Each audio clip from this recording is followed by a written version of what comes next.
Hello, hello. Hi, can you hear me? I can hear you. What's up, man? Not much, not much. How do you feel? I feel great. How you feeling? Yeah, I'm okay. I hope you're getting better. Oh, you mean Like that you, from the COVID and stuff? yeah. Oh, I Oh didn't know yeah. you got COVID. I thought you had a headache though. Oh yeah. I had COVID about probably like again. This is my third time having it. Probably How did you get like COVID if you stream all day at home though? three. I mean, I still go out sometimes. Oh, okay. Yeah. I just I definitely do live in. I mean, maybe that's actually worse for me. I live inside most of the time, so I'm in like a fucking bubble. So when I do go out, my body's like more susceptible to getting sick because Mhm. I'm not around that shit that often. Mhm. But yeah, I'm fine. I'm good. Mhm. Thanks for asking. So how's yeah, I know you said you wanted to focus on TvZ today. How's your Terran versus Zerg going right now? Um, I sent like, yeah, I think like midway through the month I started to doubt myself and I started to doubt the build, Mm-hmm. and then I think a friend figured out something with me together. It's just one minor detail that I'm missing, and then it feels better, the build. Yeah. Um, and then the friend was a Zerg. It's the same guy, and then however he figured out lurkers are pretty nice. Uh-huh. So I'm struggling against lurkers right now. And then yeah, I was thinking maybe we could have a look at the replay, and like in two aspects. One is the aspect before we get into in-game, which is the point where I do the final push. I think in the replay that I have right now, I did it not that good, but I think it's decent. And then is I would need some advice about handling lurkers, and especially when the Zerg opponent is having like very good creep spread.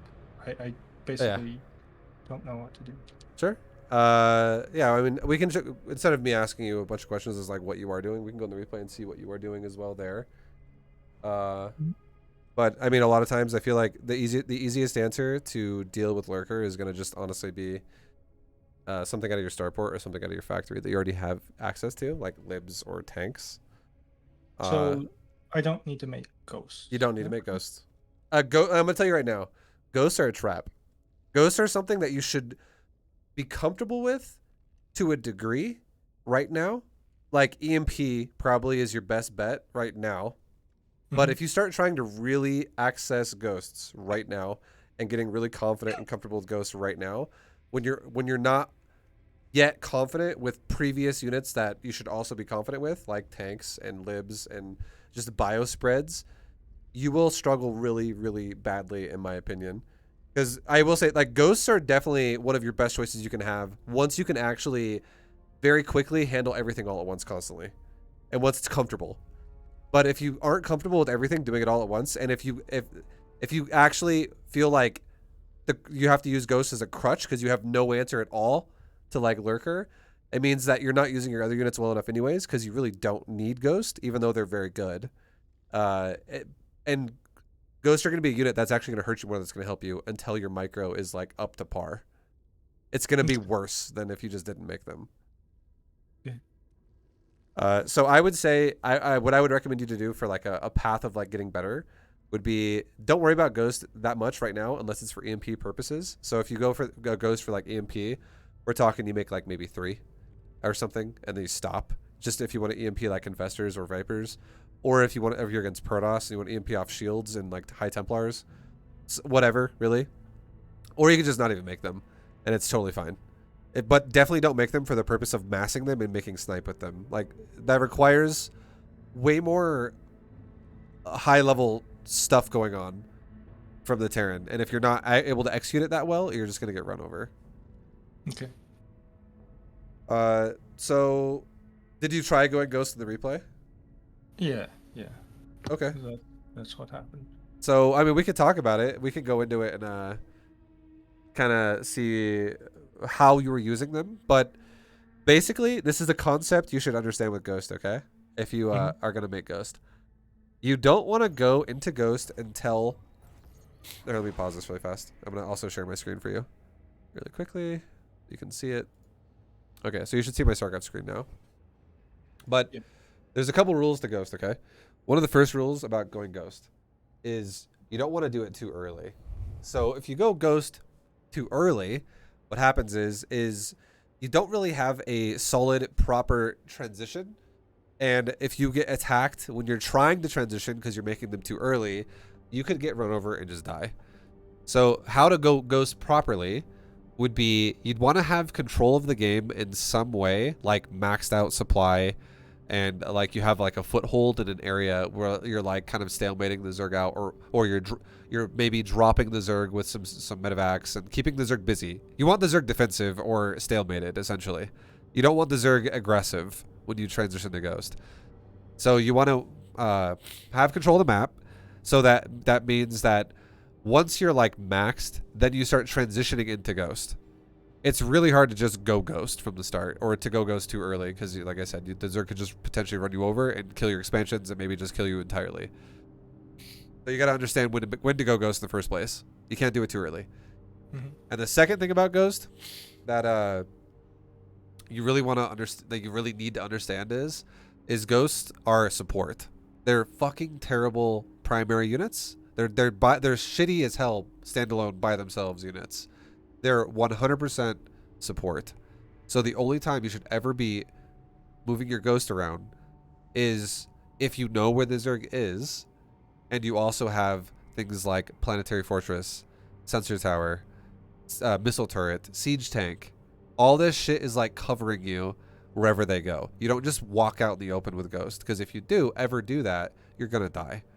So you have to always protect them at all times, and that's why a lot of Terrans, when they go ghost, they turtle and they slow push the map with like PFs, and like they like take little by little base after base, and they allow the Zerg to bleed themselves out on their base by using all those things I just said, plus ghost, not just ghost. So ghosts are support. You have to understand that they're support to make them work properly. Because yeah, if I played a Terran that was just like walking in the middle of the map with ghosts and not actually using them as support, I would just fungal them and they would all die. Okay. So those are the two rules of ghost, and that's why it's really hard. Because just doing those, it's way easier said than done. So it's really a difficult task to set that up and then also always be aware of what the Zerg is at all times. It starts getting easier to be aware of what the Zerg is later on in the game, which is again why it's important not to go ghost too early. Because later on in the game, it's easier to know where Zerg is going to be, because Zerg has less money, just like you have less money on the map that's still remaining. So you can kind of like dictate, well, if I control bottom right, which is the majority of the resources right now, I'm going to kill you because you don't have as much money as me. That kind of shit. Like, so like the Zerg has to attack you then, and it's easy to make a defense. But if you're just doing it too early when there's like still like 8 expansions still active on the map, that's fucking scary.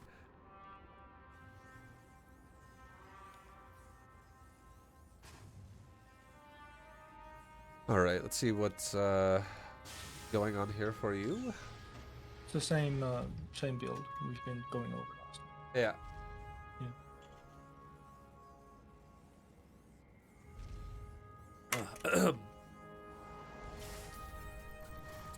He's got the natural. Good shit. He's got the gas as well. That's nice.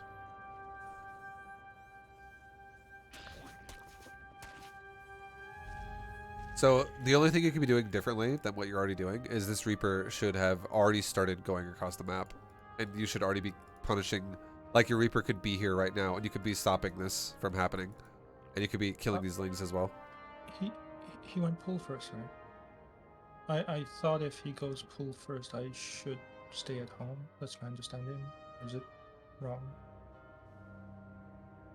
So, okay. If the Zerg, okay, you're not wrong entirely. That's true. That's true. If the Zerg goes pull first, and he like, so okay, there's multiple kinds of pull first for Zerg. Let's say it like this. There's not just one. There's 12 pull. There's 13-12. There's like 14-14. There's like 16-16, like 16 pool, like gas, and then do like a super like Overlord first with the pool hatch, and then or a pool gas with a hatch that's faster because you have more minerals. There's multiple kinds of pool first, but I would say from your scout with your SCV right here, when you get across the map, the fact that you see the natural is not finishing right now like it should be if it was hatch first. It's, you know, halfway along. What this means is that this is still pool first, but it's not like a major gas priority. It's not going to be like a 13-12, like all in with Banes and shit. So the fact that you actually scouted into his base into the main with your SCV, I think that's great. Like that's actually a good, instead of just turning around and going home, I think it's great that you went into his base like this. But one thing you can see here, okay, is you can see that he is actually getting gas, and he's about to mine up to 100. The pool is done now. He does have a couple of eggs inside of the hatchery, essentially. But something to keep in mind, that this is kind of like maybe harder to read, but it's something that's relevant, because when I said you should go attack him with your Reaper right now, there is no reason to be afraid of this. And the reason why is because if you look at this mineral line and you look at the eggs on the hatchery, this accounts for like all of the possible larvae that could exist right now. And the way you can tell how much larva a Zerg is going to have is if his mineral line looks just like your mineral line, nothing weird's going on. A Zerg is very limited early game to what they can have over Terran, because there's no queen yet, there's no inject happening, there's not like boosts of larva. And a Zerg generates a little bit more larva faster than Terran can produce SCVs, but the trade-off is Zerg has to sometimes use the larva to make overlords, and they sometimes have to make one of the drones get deleted to make a building. So it's going to look similar, essentially. And if your mineral line looks just like his mineral line, you shouldn't be afraid right now of like 8 lings about to run into your command center. If that makes sense. Yeah. So in case where it's a 13-12, what would the natural look like? Is it just not going to be a natural? So a natural, if it's 13-12, yeah, there probably wouldn't even be a natural right now. Okay. And so if that's the case, I would just stay home. Yeah, that's fine. Like the only reason why this Reaper does want to stay home is because you're afraid lings are about to run at your command center and maybe deny it while you're out of position. That's the only reason. And that would suck if that happens. So you definitely want to be confident in your decision making to send the Reaper out. But the drone count as well tells you everything. And if this guy was actually making lings right now, he would have like 5 less drones than he does on this mineral line. It would be like 1 per patch, and only like 2 of these patches would have like 2, and maybe 3 would have 2. But like it would depend on how much he has on gas. If he had like 3 guys on gas, it would be like 1 per mineral line, and then like 2 extras on 2 patches, and then 3 on gas, and then it would be like maybe 2 on gas and like a 3rd one on a mineral patch. It would look sparse though. Is essentially what I'm trying to say. It would be less drones for sure. But in this case, if he sends the lings and then his lings actually didn't met my Reaper mid-map, so I would still only have a Marine to defend. Your command center is going to be so close to finishing by the time the lings get across the map now. Okay. Because this is another thing to be able to say too is, even without, so you like if you're really on point here, paying attention, you could actually tell with your SCV the way it's going into his base. Okay. So you're going to his base right now, and you are, you're chilling, you're going in, right about now, like right here, you can tell that this pool just finished 100%. Like it finished about probably 8 seconds ago, or like within the last 10 seconds. So the reason why you can tell that is, again, because of the drone count. No one is going to have this many fucking drones this fast, and they're going to take an early pool. It's impossible to do that. And also the fact that he's also mined almost 100 gas. That's fucking expensive to mine that much gas this early. So he could physically only afford all of this being done. The pool's done. The hatchery's more than halfway done at this point, and he's almost got 100 gas in the bank. He could only afford all of this if this pool just finished, which meant he delayed it a little bit, and this is probably more like a 16 pool or like a 15 pool or something like that, not like a 12 pool or like a 13 pool. So it was not immediately. And if we go back a little bit and look at the vision here, when did the pool actually finish? So this is like a 14-14, it looks like, but his pool finishes slightly earlier than I was saying, because I was saying his pool was going to finish probably at like 150, 55, and it finishes like 146. But it's still, it did just finish recently. And it's because he's prioritizing drones. He's prioritizing the larva more.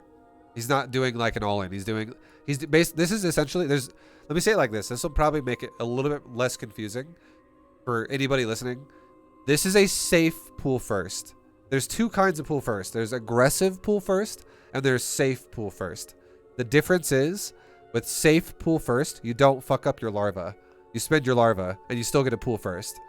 If you go aggressive pool first, you stop spending your larva, you save and stockpile your resources, and build a pool really fast. And then you start spending your larva again.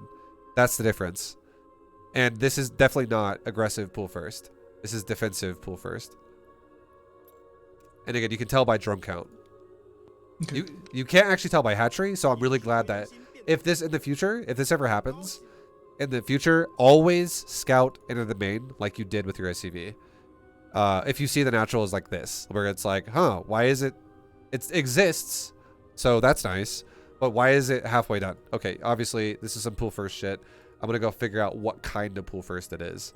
Because if you went to the mineral line and there was genuinely no fucking drones there, there would be 6lings right here on the map right now. And he'd be crossing, coming to your base. Or like right here with the game clock, realistically. So you could leave your Reaper defensive until you see the mineral line. That'd be totally fine.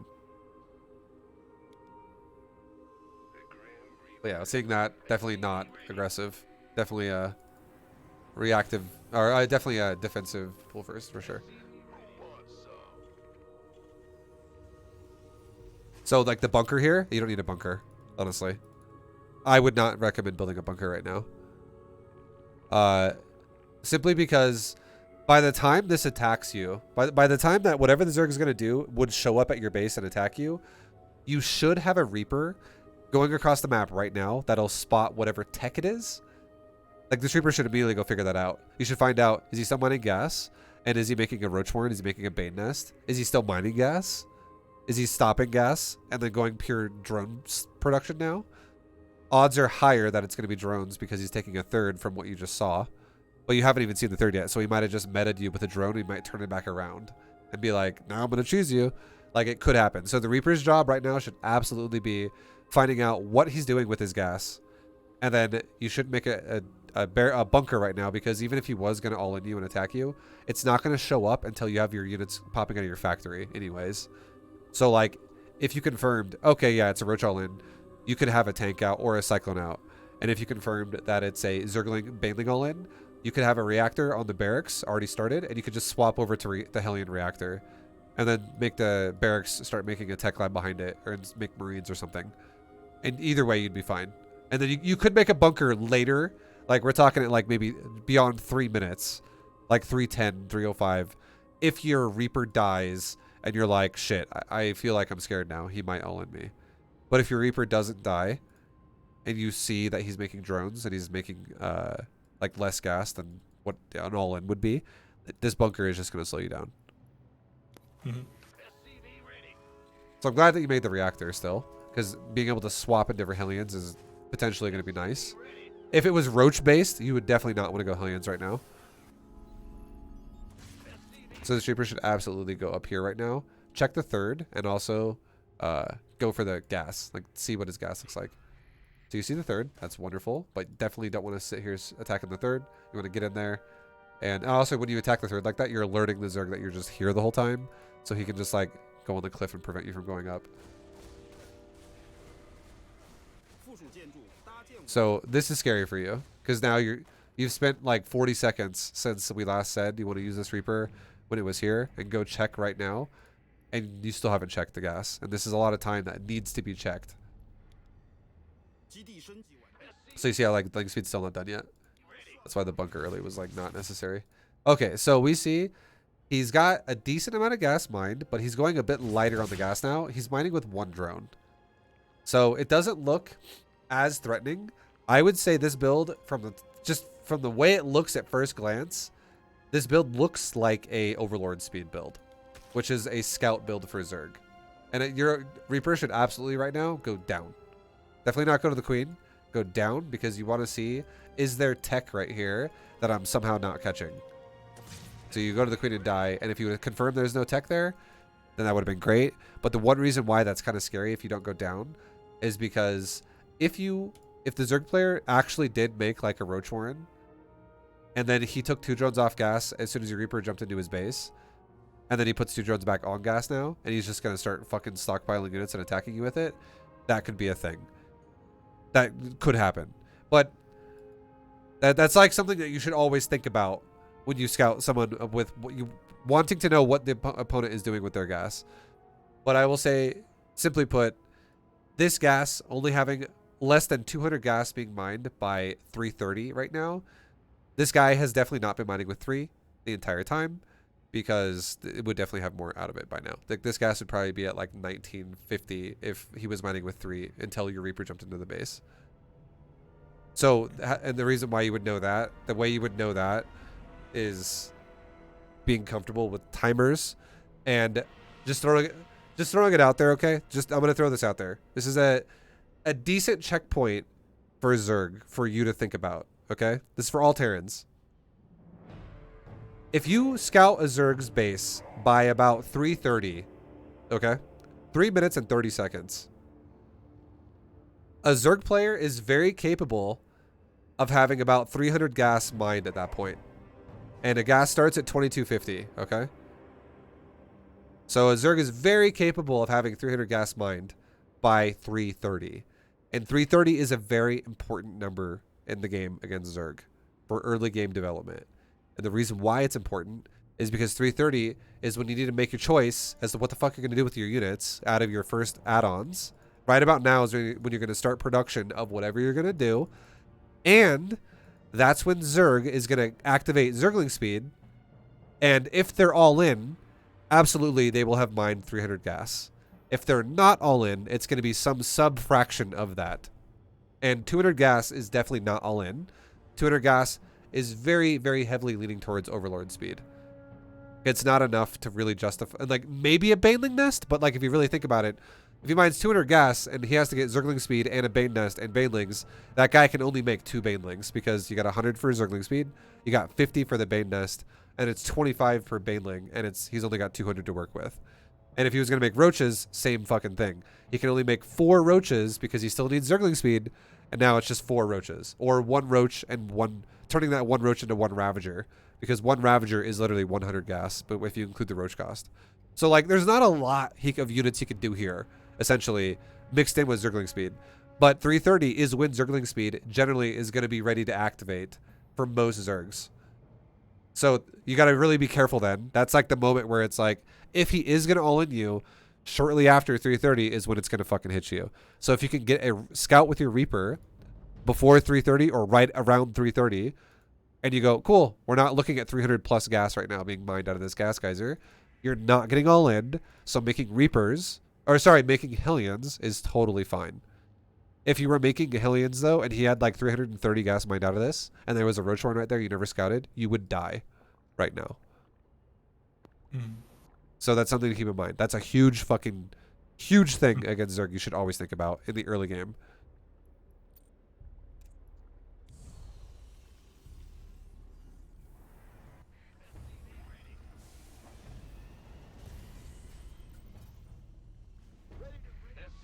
Another way to read Zerg 2 when you get better at the game as well, by the way, is reading drone counts. Like that's kind of what we talked about earlier on, with the main when you scout it in, how your Reaper could go attack. You could do the same thing with the natural. That's why some Terrans don't give a shit, and they're like, yeah, I'm just gonna look at the natural and I'm gonna see how many drones you keep like filling up here, and I'll know if you're all-inning me anyways. And also, if the Zerg makes a creep timber or if they inject first, is a sign of all-in or macro. People who inject the hatchery, that's a sign of all in, and people who make a creep timber, that's a sign of they want to protect their third to macro. So there's a lot of ways you can kind of figure it out, but yeah, gas is definitely the most obvious one.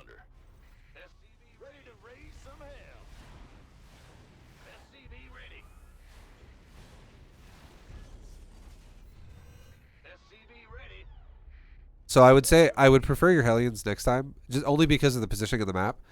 Definitely prioritize going to the third always first, because right now what you're setting yourself up to do right now is you're going down to either the natural or you're gonna waste time and you're gonna go all the way back around to like go to the third, because you don't want to run over creep with these Hellions. That's how you lose these Hellions. If you run over creep and go, I hope his Zerglings don't surround me right now. I was trying to clear the creep on the forest to set up for the first push. That's what. So you want, okay. So, okay. I think we talked about this before, and I will say I don't think your Hellions should fixate super hard away from the third initially.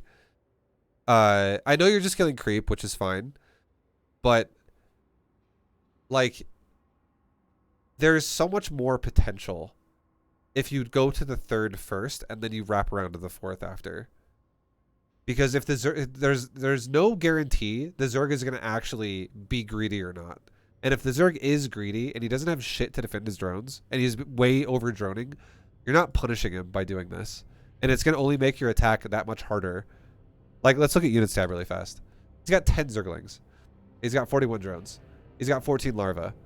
If he makes 14 drones right now, that's that's a lot of larvae, by the way. But if he makes 14 drones right now with this and you don't punish that, that's a little scary for you. And you actually could bring down these Hellions too. And you could actually have 6 Hellions versus 10 Zerglings. Like, this is definitely a moment where you could just roast his lings and potentially roast his drones. Or the beautiful thing is you don't even have to kill the drones. If you kill his Zerglings and make him remake Zerglings, that's still a win for Terran. So I think maybe prioritize fourth after initially poking third. Do I need to leave 2 Hellions at home? Because I always leave 2 for the thing run by. No. At this point, no. Definitely not. You just need to make sure the door is not down. So essentially, as long as you have something behind the wall that can handle it, then you're fine. I would say with how you're swapping your add-ons and shit here, where it's like now it's a tech lab factory, you're going into the bio, right? You're setting up 3 racks with 2 reactor, blah blah blah. I would say at most leave 1 Hellion back. That's fine. And you could, if you want to leave 2 to make it easy and you could be lazier with it, it's not that big of a deal. I'm not saying that you have to have 6 Hellions in your attack. It's just that 6 Hellions, the comparison I'm making is 6 to 10. 6 Hellions would obliterate 10 Zerglings and like nothing flat. But yeah, if you really want to leave these back because you are doing a bunch of add-on swapping and you don't want to have the third command center be denied potentially because it can't be repaired right now, that's fine.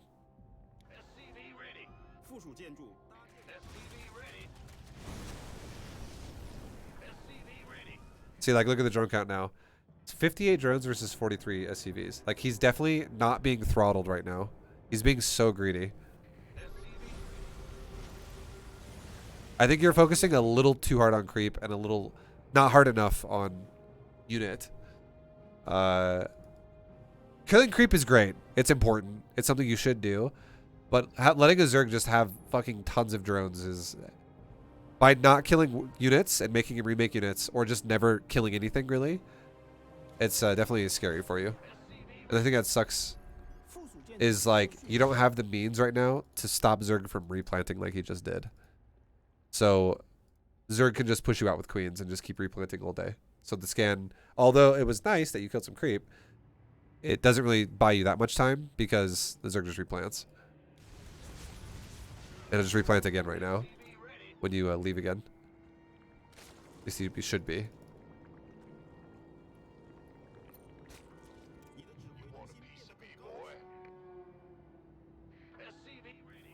Yeah, right now he's got 70 fucking drones at 6 minutes. That's so scary.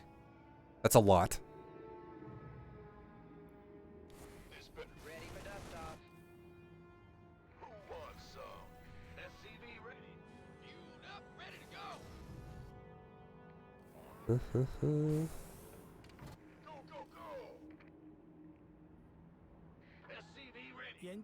Ready for dust off. I'm not gonna lie. With how this game's going for you, I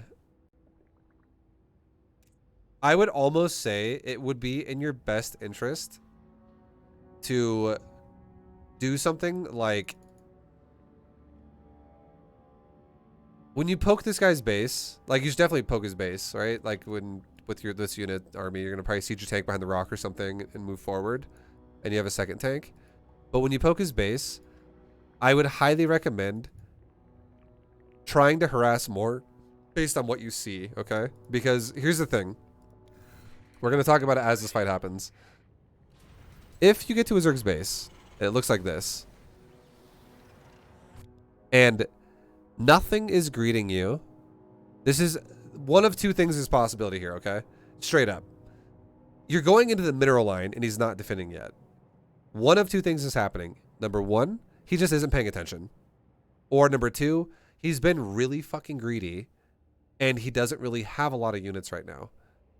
Now, I would say odds are it's the greedy one because, like, even if we didn't know from the fucking replay, simply because this is his fourth base. You know it's his fourth base based on how we scouted earlier. And he's already got it really well saturated.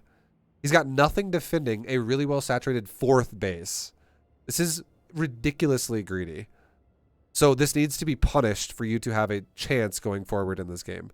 So if you see something like this, there's two ways Zerg is going to like react to you when you do this push. One of the ways Zerg will react is Zerg is going to pounce on you the second you touch creep. And they're just going to be all over you. And you're going to be like, fuck, I might even not be able to siege my tanks while the Zerg is like, as I'm sieging my tanks, he's running Ling Bane at my face. And he's just trying to get all over me and trying to, like, maybe I got to load up my medevacs here in a second or get behind my tanks, blah, blah, blah, stuff like that. But that's what it would look like, right? His army would already be here and it would be like a decent amount of shit. But this is definitely, like, you got, like, this is a trigger in your brain that should activate and go, we are going to be very, very, very conservative right now while being very, very, very aggressive. So, like, for instance, fighting queens is a fucking waste of time. Like, more or less. Depending on where they are. If they walk in by themselves to the front and just ready to die and you can stim them down, that's fine. But don't go out of your way to, like, chase them. Definitely what should be happening right now is you should be killing drones at least a hatchery. Like, something needs to die here. Like, economy-wise. So he runs the drones, and you kill the hatchery. And killing the hatchery is nice. Definitely, and then this is the conservative part, okay? This is the conservative part. I would say what you should do right now, seriously, is you should take your Hellions and run away with, like, don't even try to fight this. So, hold on, before we keep going, I'm going to ask you a question. In this position you're in right now, where you just killed the fourth, are you wanting to take a fight with these Lings now? Because I know we talked about this before, and thinning out the Zerg's army is kind of nice and stuff like that. But yeah. I should go back and wait for my 200 push. Did you say that again? Sorry. I said I should just go back and like wait for my 200 push. So what I would say is this one is a little bit different than what we talked about last time. This time we're like, I feel like something that's going to help you is being able to read the game more. And that's why we talked about like the drone count here, and we're talking so heavily about a Zerg's reaction to what this push would look like. And this is definitely, the Zerg has a lot of shit now. This is definitely a decent amount of stuff, right? You just saw more banelings a second ago over there that were morphing, and then you backed up, and you see a decent amount of lings here. This Zerg is, and he did not have this while you killed the fourth.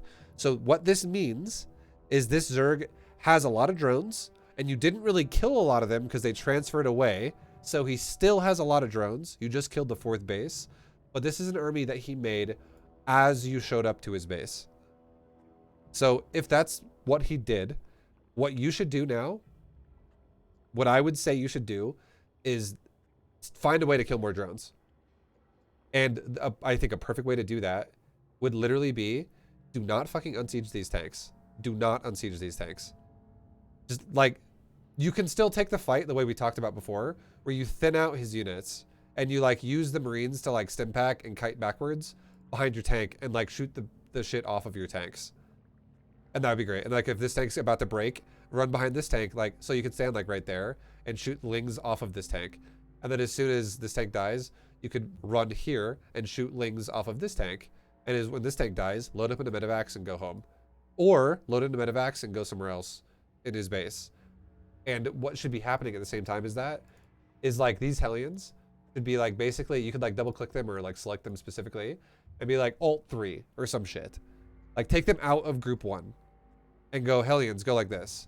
Move here, move here, move here, move here, go here. And ideally what will happen is Zerg engages your tank line right now, or like soon, with your Marines and tanks, and you kill a bunch of Zerglings, but realistically you keep a, oh, there's a big fucking Zerg body part right there. You keep you keep Zerg in a position where he's stuck defending his base, right? Like he's feeling pressured. He can't creep spread in this area. You've killed his 4th here, and you're still here. So he's gonna prioritize that. He's gonna probably get on you once he has enough units that he feels like is gonna win the fight. And you just conservatively kill his lings out of that, and a lot of his units. But if these Hellions wrap around and go this way and kill drones again, this is, right now, you know for a fact, this mineral line is very likely super fucking stacked. So this would be an amazing damage opportunity for your Hellions. And another way you can tell that that mineral line's super stacked is because, watch this. This is details to pay attention to. Okay, actually, you know what? It's not going to be super stacked. It's going to be well saturated, but it's not going to be super stacked.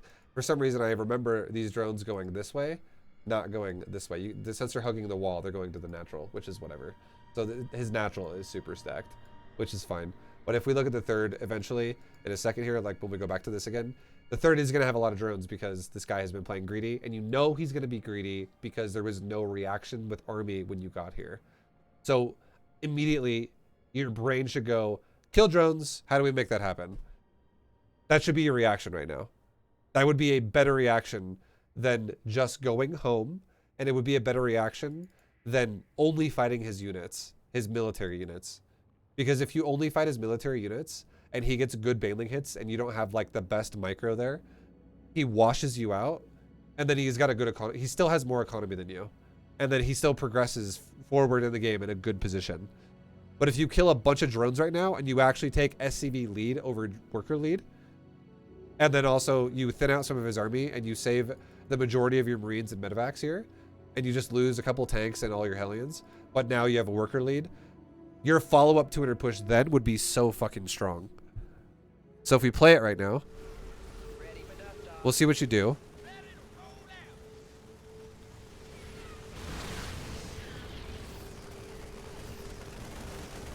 Like, pushing into his base, into his natural and stuff is definitely not what you want to do. You definitely do not want to unsiege these tanks, and you do not want to overextend away from these tanks.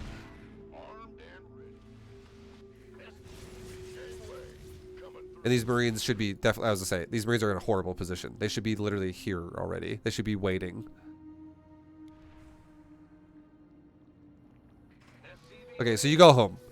You go home. It's fine. The Zergs, like, that was not a bad attack. This is still not a bad move, but it's the lesser positive move that you could have made. I would say this. Okay, listen though. Okay, this is where the game gets a little confusing, right? This is why every game is different in StarCraft 2. If you showed up at his base and the Zerg had a large fucking army, not nothing, while you killed the 4th. If he had like this army, like that kind of an army right there or something, as you showed up, and there were no drones on the 4th. And let's say you killed that army, and by the cost of killing that army, you lost 4 Marines and a tank. And then you were able to clean up the rest. And then it was enough time for you while you killed that to then kill the 4th. And like, oh, let's say all your Hellions died as well. So you still have like 12 Marines or like 10 Marines or something and 2 medevacs and a tank. And you killed the 4th after you just kind of killed off a decent chunk of his army. Then I would say it makes 100% sense to kill the 4th and then get the fuck out of there. Because this guy is not playing super greedy. He played safe, and you still were able to kill some creep, kill the 4th, and kill a good chunk of his army. That would be a great move by you to do it like that, because you know for a fact that this guy has more power now instead of more power later, because he didn't make drones as fast. And you can tell if he did or didn't make drones based on his reaction as you show up to his base. Because this build hits a timer where you're going to be hitting the Zerg as he's droning still, if the Zerg is greedy. Because it's so fucking early. So does that make sense? Like, I hope that makes sense. If the Zerg had a decent defense, going home would be a good call now. But since he had nothing, you know he was greedy. You should, like, from now on, you should know that if the Zerg has nothing while you kill fourth, greed, that's like greedy as fuck. Super greed. And if you don't punish that, this is not as much of a win as you think it is. Because he can bounce back super fast. And he actually has better worker saturation than you still.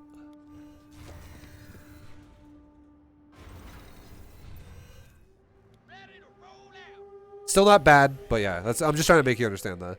It could have been a little better if you would have read the game that way.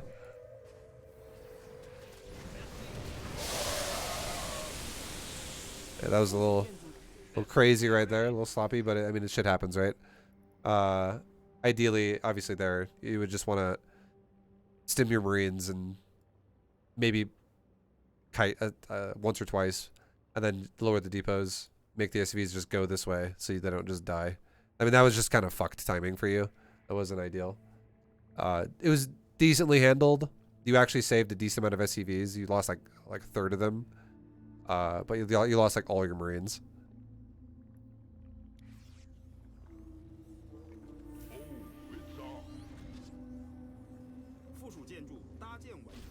Nice drop though. It's a great drop. This drop, super good. This is the kind of shit you should be doing versus greedy Zergs. Like, this reinforces that you should be doing shit like this. That's why I was saying, if you loaded up the Marines at medevacs when your tanks finally died, you don't even necessarily need to go home. You could just go around and be annoying as fuck. Just like that. That's great. Nice pickup.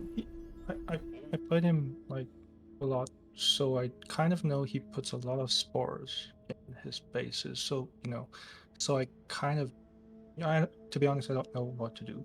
Like in this case, that's fine. Honestly, so if a Zerg player puts a lot of spores in their base, you should always attempt to drop them. If their habit is to put spores down, you should make him feel like he needs to put spores down, because that shit's expensive. If you make like 10 spores as Zerg on 3 bases at like 8 minutes or 7 minutes or something, that's not cheap. That's fucking gonna set him back a bit, and you don't even necessarily have to drop that. You can just go, oh, spore? Okay, go somewhere else. And if he's got spore, you'd be like, cool, you got a lot of spores. And it just makes my 200 timing push now that much stronger, because you're investing into so many fucking spores. So you just don't have to, like commit to it. Then what you could do is you could land outside of creep, like what you just kind of did where you killed the hatchery. You could do that again and kill creep. Or you could do it on the other side and kill a hatchery potentially. That's starting or whatever. You don't have, like, if you force spores, that's great. You don't have to like dive through it and just go for it. Okay. Because that shit, you have to lose. So like the reason why it's so expensive too, each one of these spores is 125 minerals, because you lose it, or sorry, it's I'm not crazy, right? 75 per spore. Yeah, it's 100. That's, I was right. For some reason I was like, I feel like it's wrong. But it's 125 minerals per spore. You lose the drone, so you have to replace the drone, which is 50, and then the spore itself is 75. So that's definitely not easy to replace. And if the Zerg player also undersaturates mineral lines to make spores like this, like everywhere, that definitely sucks for Zerg.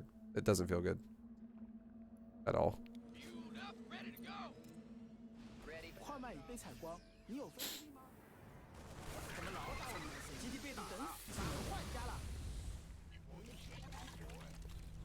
Nice rebuilding. That's good shit. Yeah, SV's got a little stupid there. That's not your fault though. That's AI.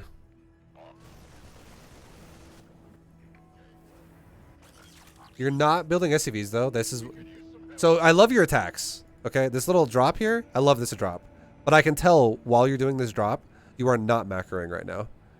You are not dropping mules, and you are also not building SCVs. And this mineral line has looked exactly like it does ever since the last time he hit you with banelings at 8 minutes. Like 8:15 or whatever it was. So I feel like you are just not making workers anymore. And that's definitely something that you want to make sure that you don't forget about. Because you're almost there. You're almost there, but you're not quite there yet.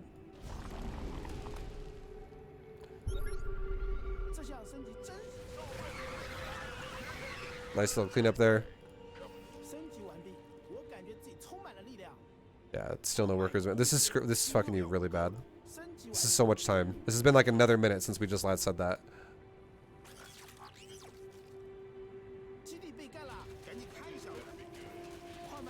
Yeah, you can always lift that up. Yep. Are you making workers yet? No. And we're now going beyond 11 minutes here. It could be that I hit 80 and I stopped because the last You never even hit 80. You were not even close to 80. There was a baneling attack on the third. A second one? There's a second one, and then I was. So the second one I don't think killed any SCVs really. Like it might have killed like one or two building depots because it killed the depots and it washed out. But the first one definitely was where it killed all your Marines and like a third of your mineral line. But you haven't genuinely you have not made SCVs since like 8 minutes. Okay. Because like if we go back here, check this shit out. Okay, so we'll play it from like right here really fast. And you're killing his workers right now, which is great. You're not getting attacked yet. You're about to leave. This is when you killed the fourth. You go home. You made workers up to 67. You're trying to make workers still for a second. You're still going. And suddenly, Zerg arrives. You have 68 with 2 more about to spawn. So you're about to have 70, which is great. You're about to have 70. And it's 8 minutes and 14 seconds right now. And then, so you're at 69 at the moment. He kills a couple SCVs. Kills a lot of your Marines. He kills 10 SCVs in total. So he killed like half your mineral. I said about a third last time. He killed like half the mineral line. You were at 69 a second ago. Now you're at 59. And then you still have SCVs, or a SCV being produced at the moment.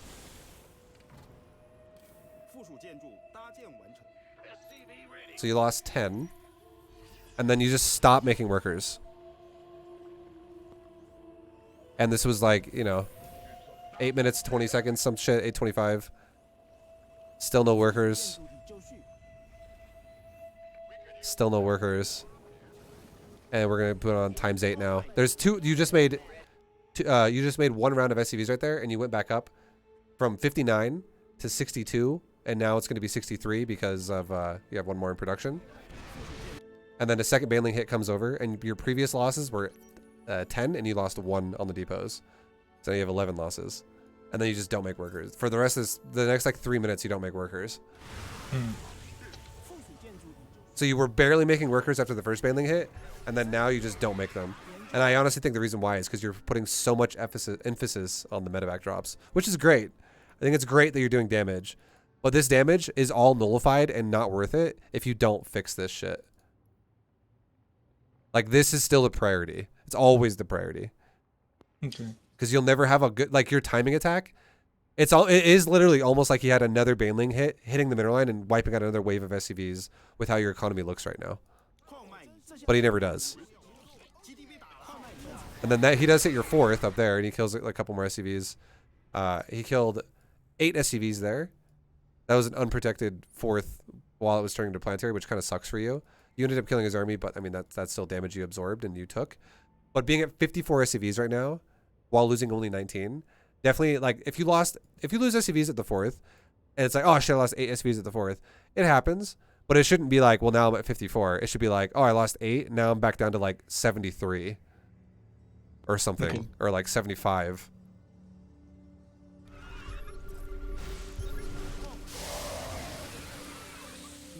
Yeah, you're still not good at this point. Still no worker. You're essentially what's happening is your game now is like you're all in. If this first push doesn't win the game, you're not winning the game.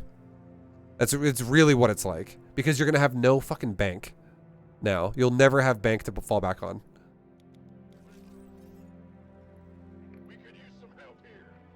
And now it's gonna be hard to do things like, for instance, get upgrades, because then you have to like stop all production to add in things like that, because you can't afford everything.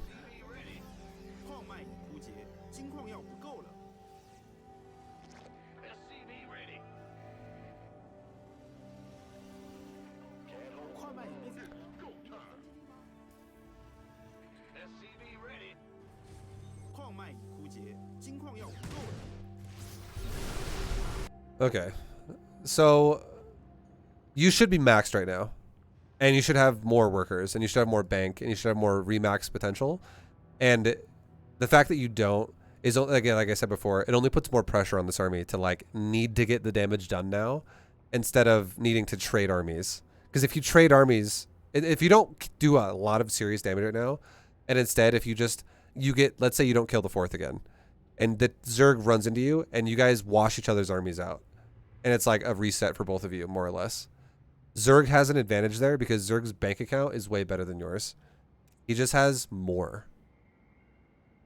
And you'll never be able to keep up with that. So this fight, if it doesn't go well for you, you're fucked. And you definitely don't have enough medevac space to unload or to load up all this. So you're committing this as well without an evacuation plan. So you're committing to this fight right now.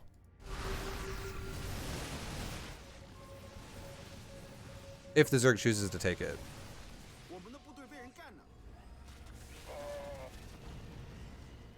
And at this point, this army is bigger than yours. It's scary. The Zerg has 96 drones. This guy can fucking remax for days. Your life would be so much easier if you had more tanks to fall back on right now. Or if you had Liberators. Like, we're talking like maybe like 6 Libs to fall back on. Because his Hydra count is not that great. He's got 11. And they're not even upgraded. They're not weapon up. He's upgrading Lings instead, which is what he should be doing. But these Hydras are not that threatening, essentially. The Lurkers and the Lings are very threatening. But Lurkers and the Lings can't do shit by themselves anyways. If they run into your army, they'll just die. He has no Banes anymore. He's making 0 Banelings now.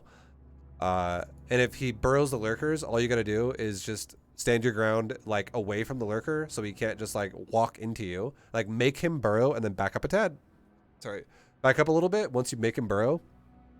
And then either tank or Lib does the job. You just set up your superior siege over his siege, and you just hold your area. Do not ever run into the Lurkers with your bio. Like, that's how you lose. If you run into the Lurker with your Marauder Marine, you're going to die. Because the Ling Hydra is going to hold you away from them enough for the Lurkers to get, like, 1 cleave off, and all it takes is literally 1 cleave, and this is fucking going to die. It's going to be like enough damage to just overpower it. So one of the best things you could be doing for yourself right now would be grabbing like 2 medevacs and doing exactly what you're doing right here. But instead of Widow Mines, it would be like maybe like 2 Marauders and like 12 Marines, which would be 2 full medevacs worth of units. And you would just go drop mineral lines and drop his base. Like drop here, kill the hatchery, kill the drones, load up, drop right here, work your way through his main, kill the spore if you need to, or kill his tech. And if he comes home to defend that, you can just load up and run away, boost away. But you should have a counterattack in plan right now because every unit here is shit versus Lurker. They really are. These units are good at covering units that are good versus Lurker and good at covering your base, but they're bad versus his composition. You need more of this. And he can't engage you. So a strong defense of a proper composition would be great. And then something to make it to where while he's overcommitting to attacking you right now, you're punishing him for it behind it. You're killing expansions and drones. Because look at his bases. There is like nothing defending anything anywhere besides a couple spores and a spine. Like randomly placed around his base to try and absorb drops. Like if you had 2 medevacs full of Marine Marauder, you would fucking demolish that. And then if he turns around and goes defensive, that's when you can then go aggressive and reshove out creep again, and then, you know, take control of his terrain and push his base with siege again. Ideally off creep because you're killing it. I need to make a Raven to clear creep. You don't. Or go ahead. So keep going. Sorry. Sometimes I use scans to clear creep, and then when I actually engage Lurkers, I realize I don't have scans anymore. So at this point in the game, the only way. This is why I was saying your SCV count is really scary for you, okay? I'm glad you asked that question because there's something that should be happening right now for you in this point in the game that makes that not a problem. You don't have enough money to even max out. And like I was saying before, how if you wanted to do things like add in 3/3 upgrades, you're going to have to cease all production to be able to afford that and then restart production again because you're scraping the bottom of the barrel right now for for your economy. What you should be doing right now as well is if you had more money, you should be adding in more command centers as well. Like you should be adding in like 3 more command centers in this area or something, or like a command center right there, or you know, another command center right here or something, or like instead of a starport here, there's a command center. The tank is moved over a little bit. Like you should have more command centers being made, and you should also be having another base being set up already by now. You should be taking more of the map, and you should be taking more orbitals in your base. And then on top of that, you should be very light on your muling. You shouldn't really be dropping all of your mules to the point to where you're depleted on every CC. Like at most, maybe drop like 3 mules and stop, and then let it be. And that's like we're talking like 1 mule per command center. So like if you have 3 command centers that are orbitals at the moment, and you take a new base, drop 2 mules for it, and then let your command centers continue to build energy because you do want scan. And then if you have 5 command centers that are all building energy off of 5 CCs, next time you take a base, you can drop like 5 mules at it. Call it a day. And just save energy for scan. Like scan is definitely the priority. But if you make a Raven right now, all that does is it's the same logic as going Ghost right now. It adds diversity into your composition that overcomplicates things. Because for instance, now if you have a, like let's say you put everything in control group 1, and you're like, all right, 1, attack. Well now, if you're already sieging your tanks from the control group, now it's more complicated to do that. And if you're stimming your Marines and your Marauders from the control group, it's more complicated to do that again. Because a Raven is a spellcaster, and spellcasters take priority when you select units together over other things. So a Raven would be in front of your bio. And now if you're like, oh shit, he's attacking 1 stim, it's going to be like 1 auto turret, because it's the same button. It's T is auto turret and it's also stim pack. So it's, you're going to be like, no, not auto turret, fucking stim. So you're going to like, every time you go to stim now, you're going to go like 1 tab stim, 1 tab stim, 1 tab stim. And it's just annoying. It overcomplicates the game, and you don't need it to be complicated. It's also, you have to babysit as well, because if you stim pack attack towards him, the Raven will just keep flying in and die to their Hydras or something. So it's another thing you have to micro as well.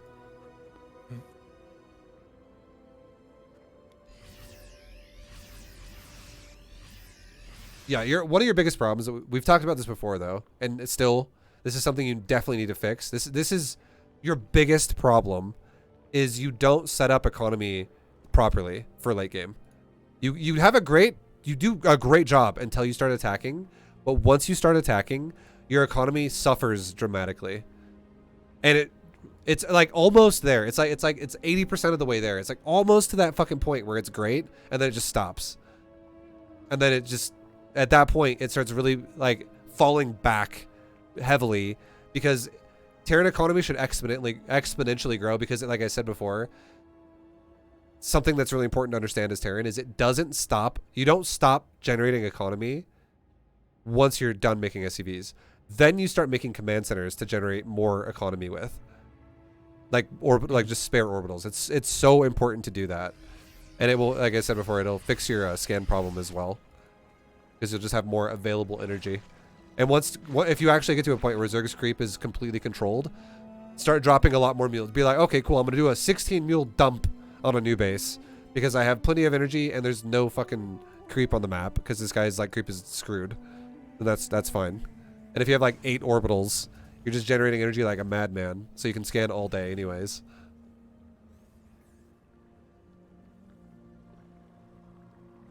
Okay, so Zerg is attacking you.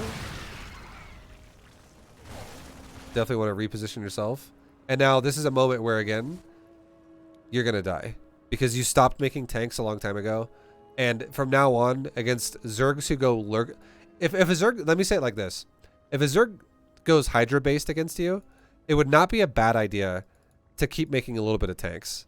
And if a Zerg goes Mutalisk-based against you, it wouldn't be a bad idea to just add in a couple Thors. Like 3 Thors. And if it's tanks, maybe try to always hit a target of like 10 to 12 tanks. And that I'm telling you right now, you don't need tanks versus anything Zerg does, except for heavy roach users. Like, it's really nice to have tanks then, because they're going to be hitting you before you have Marauder. And also lurker users. It's going to be really nice to have tanks when a Zerg does this to you. It's so much easier to have tanks sieged up and just be chilling than it is to fight it with... Because what you're doing right now when you attack him with Marine Marauder is you're giving him the siege. And he's also now making Banelings, which is what he should have been doing the first time. And now this is way scarier for you. Okay.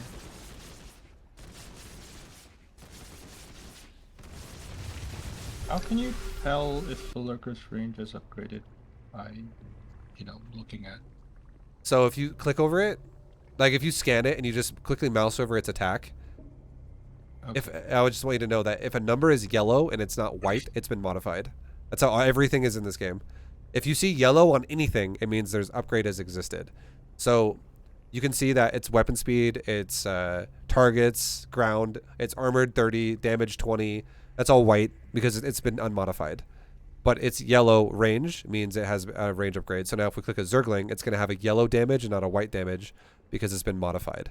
And not only is its weapon speed modified, but so is its damage itself. But there's no graphic visualization on the unit to tell that, right?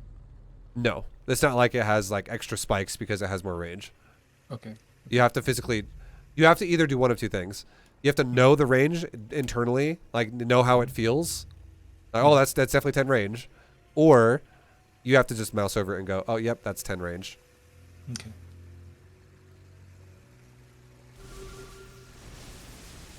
I would, just as a safe assumption as well, I would say if a Zerg player pushes you with lurkers anywhere before 12 minutes, odds are they might not have range. But if they push you with lurkers anytime after 12 minutes, odds are they're going to have range. Just as like a statistical thing. Because the later the game goes, the more likely they're going to have range. And by 12 minutes and beyond, easily Zerg is on Hive Tech. And Hive Tech is where you get it. Mm-hmm.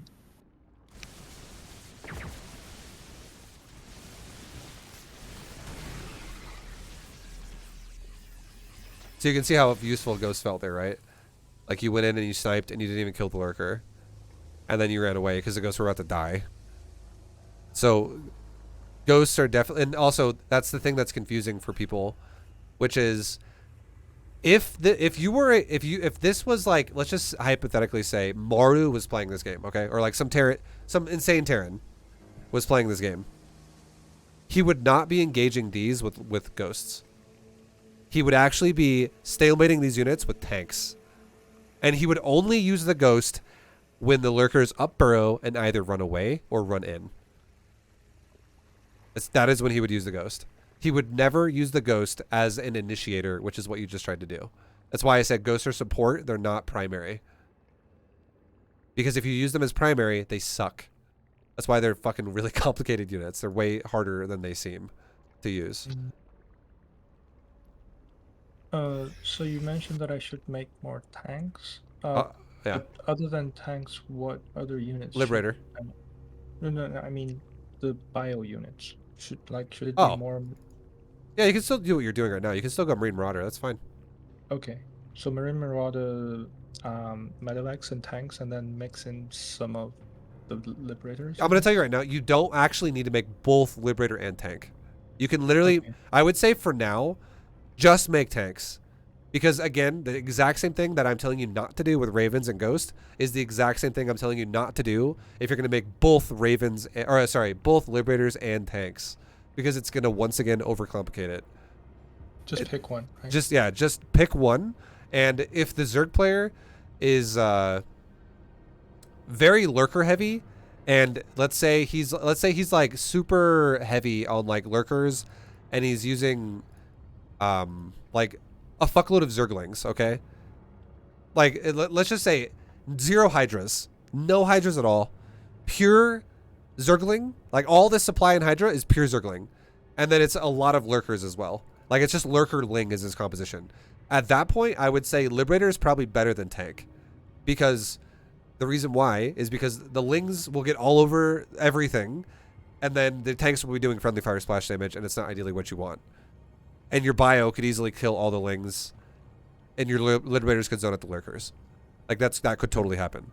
But if the Zerg player is instead going a lot lighter on the lings and a lot heavier on supporting units that are around the lurker, like Hydras, Banelings, stuff like that, suddenly now tanks are really good again.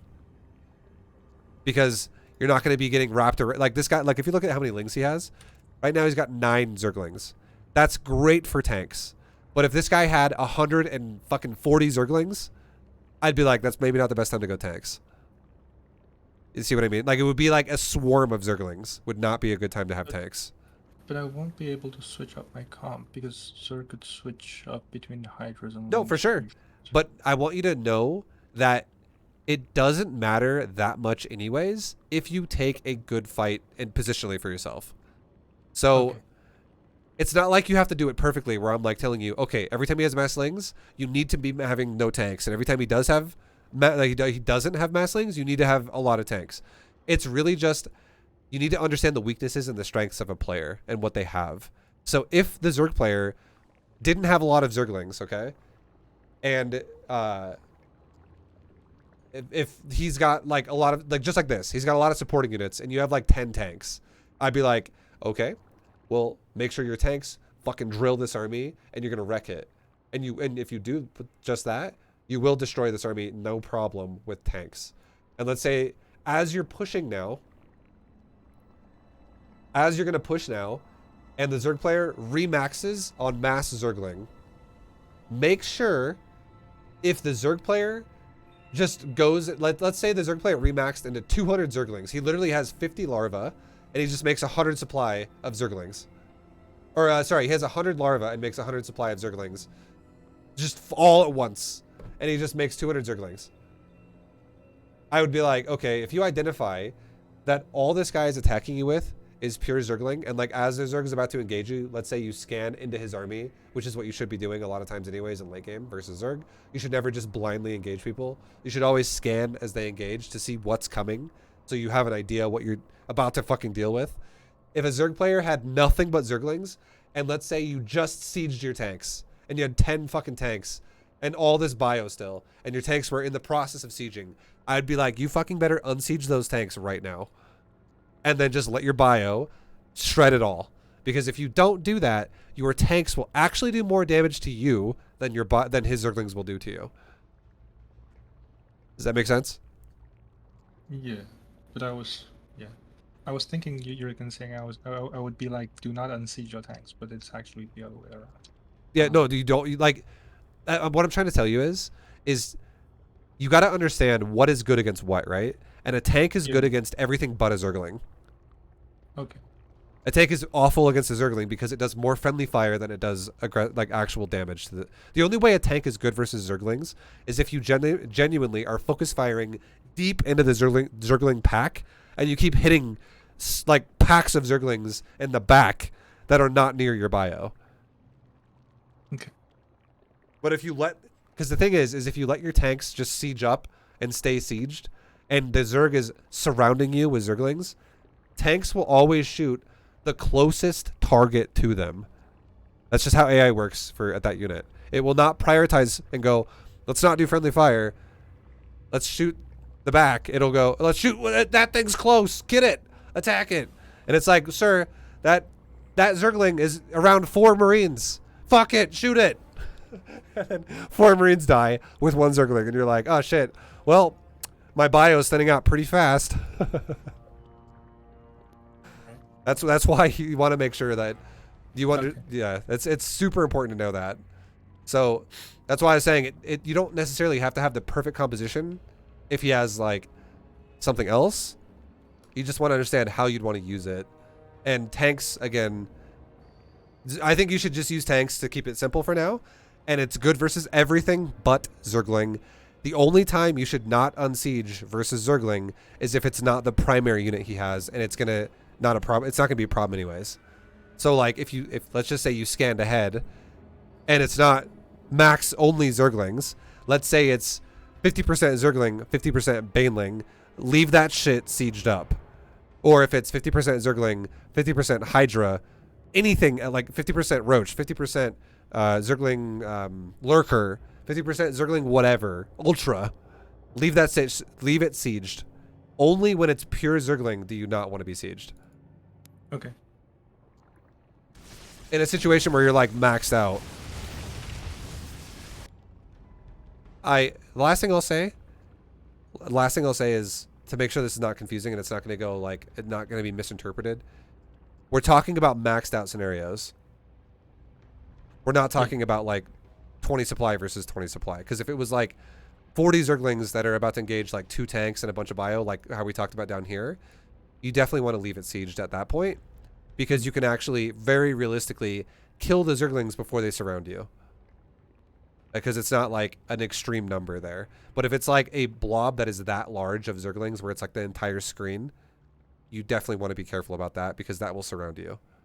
And then the Zerglings damage is not actually scary, especially when you have medevacs healing shit, especially if it's like Marauders. Like Marauders getting healed by medevacs while Marines and tanks that are not sieged are shooting down the Zerglings. Like your units will die at a rate that is like 1 unit will die to every 15 units of him dying. So it will definitely be in your favor. But if your tanks are sieged, it will die at a rate where it's like 4 of his units will die at a rate of like every 2 of yours. So it's like, because the splash damage is going to fuck both of you over.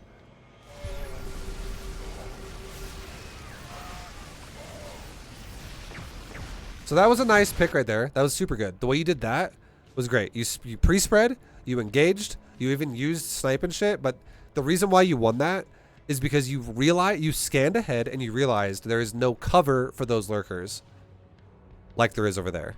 So they were naked lurkers, nothing protecting them. You could easily run them over, and you did. You didn't even need to. I feel like the sniping and shit was like fancy. You didn't even need to do that. I think it's great that you attempted it. That's great.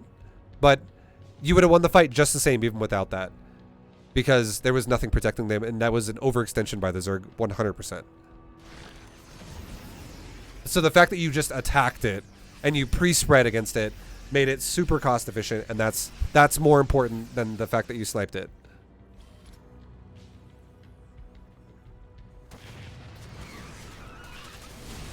Definitely want to stim here. And I feel like you're not stimming because you have Ghost in your control group. Right now I feel like you're probably trying to stim, but the Ghost are taking priority of the units, and now the only way you stim is if you go to your control group and you tab and stim, which is what you're talking about why I also don't want you to make Raven. Because you haven't stimmed this entire fight, and that's, you're still not stimming.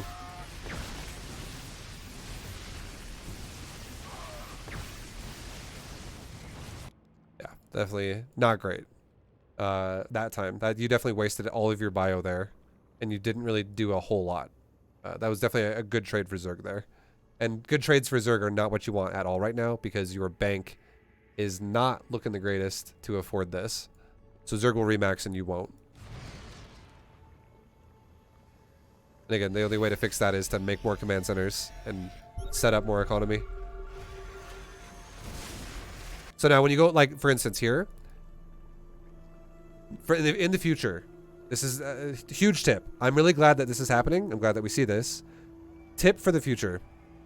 Never, ever siege your Liberators like this on Lurker. Instead, what you want to do is you want to siege your Liberators at max range to where this edge of the circle is touching the front Lurkers. You do not want... This is a greedy siege right here. This is like... You're going to lose half your Liberators before you even start killing shit.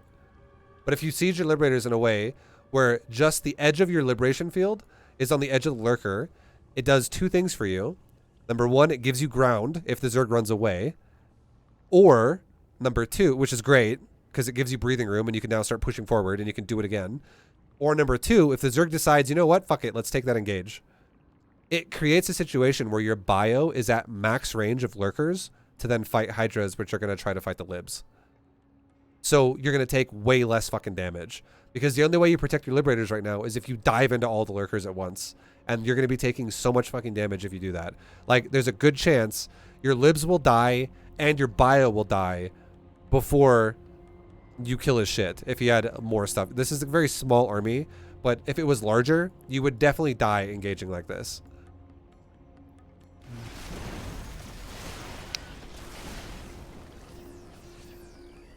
So just keep that in mind. That is it's very dicey to engage like that. That's like definitely, you're hitting the gas pedal really hard and you're going to take a lot of damage for it.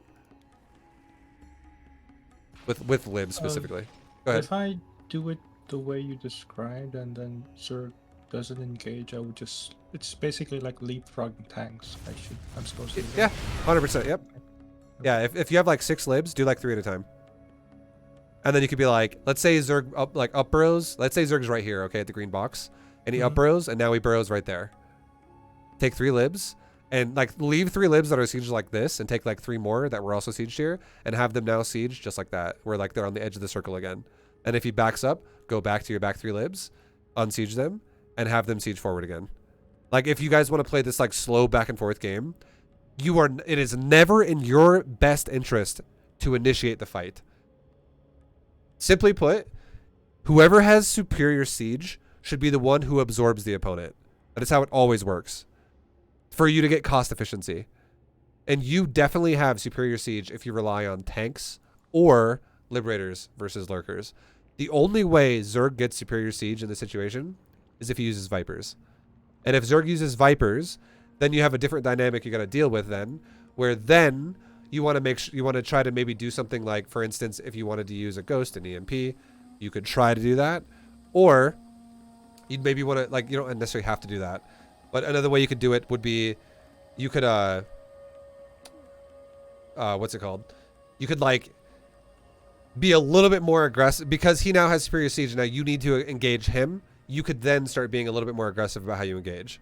And also, if the Zerg has superior siege with Viper, especially if he has a lot of Viper, that's going to be a lot of gas and a lot of supply that gets invested into the Viper. Like, let's say he has like 5 Viper, okay? Which is very realistic for Zerg to have that. That's like 15 supply, which could have been 5 lurkers, but now it's 5 Viper. And it's also 1,000 gas, which is a fuckload of gas to make 5 Viper. So it's going to definitely reduce the power of gas that the Zerg has at his disposal all at once. So if the Zerg has something like that going on where he's got a bunch of Viper, you could then start being a little bit more aggressive about sieges. So maybe instead of like fully encompassing his entire army with liberation fields, maybe instead of only sieging the edge of his army, maybe siege up to like halfway into it and then actually take a push with it. You know what I mean? And if Zerg blinding clouds you or something, you don't have to take it. You can always just back up. Okay. But it's definitely, there's a lot of judgment calls with late game micro, and making the best judgment call for yourself is going to give you the best engagement, and for sure. Like, it's going to give you the most cost efficiency by far. You just got to really think about it like that. And it's exact same thing with tanks. Yeah, you would just leapfrog, push into the tanks, and if the Zerg player wants to use Vipers to abduct the tanks, again, if you wanted to, you could use something that could kill the Viper. Like, for instance, a snipe does one shot a Viper. So if you wanted to like scan ahead as you siege your tanks ahead, if you see Vipers coming forward, you could cloak your ghost and go snipe the Viper. That could totally work. Or you could just, same exact thing, take all your tanks, siege them up in a way where they're going to siege up into like maybe 1 or 2 of the tanks is going to get hit by 1 or 2 of the lurkers. So you're sieging a little bit more aggressively, and you're going to stim in your bio into it and try for like hope for the best. I would honestly say I'm not opposed to you using Ghost if you want to try to, if there's a Ghost Viper, to like try to snipe them out. It's not the worst idea. It's actually probably better than the other advice I'm giving you about just taking the engagement, because just taking the engagement is probably going to get you fucked unless you're like really on top of the spread. It's still doable, but I can already see it being messy potentially. So Viper would not be like, but then yeah, using snipe for a Viper is totally fine. But if you do that, you don't need to make like 20 ghosts. We're talking seriously again, like 3 or 4 ghosts and stop, or like 2. And then, yeah, putting them in your control group is okay, but you got to make sure that if you do engage an army, stim packing is fucking mandatory. Because like earlier up here when you didn't stim at all, you can't let that happen.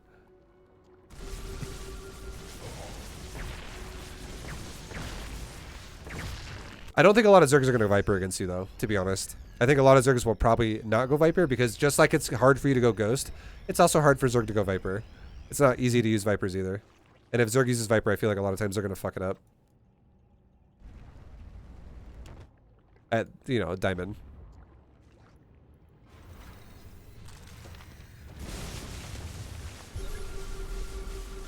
So notice how you never have a breathing room in this game, and the Zerg just never fucking like you kill an army and suddenly he's back again. This is happening for 2 reasons. First reason is because your economy was weak and you don't have any orbitals really like extra. You didn't make SCVs, but you still have 56 SCVs. Like your economy is weak right now, unfortunately. And the second reason why it's happening to you is because if you remember the very first time that the Zerg had lurkers and he was killing the rocks like right here, and I was telling you when you had 2 widow mines dropping, you should also be dropping bio there. That is why this is going to happen to you forever. If you never counter pressure Zerg's economy and you play 100% pure defense, you're always going to be on defense. And the one thing that's bad about that is you're defending on inferior base count, and you're falling out of resources. You're actually actively on like 2 bases right now because this base is pretty dry, and this base is good. This base is pretty good. This base is completely dry. So you're kind of on like 2 base economy right now versus a Zerg who's on like 4. He's got a lot more economy than you. So if this is the case where like the Zerg is just outmining you like crazy, you're going to be on defense every time because the second the Zerg loses a fight, instantly remaxed and he attacks you again. And you're like, fuck, here we go again. Okay. I'm trying not to die. And the Zerg never lets you take bases. And because you can notice he's very heavily fixated on attacking you on the outsides, not on attacking you on the inside so far. And it's because your expansions are on the outside. So he's not letting you have those, which sucks ass for you. So if you actually were able to throttle Zerg's economy a little bit, and like the Zerg has nothing on defense, and he hasn't had anything on defense in a long time. All these bases are just like open for damage.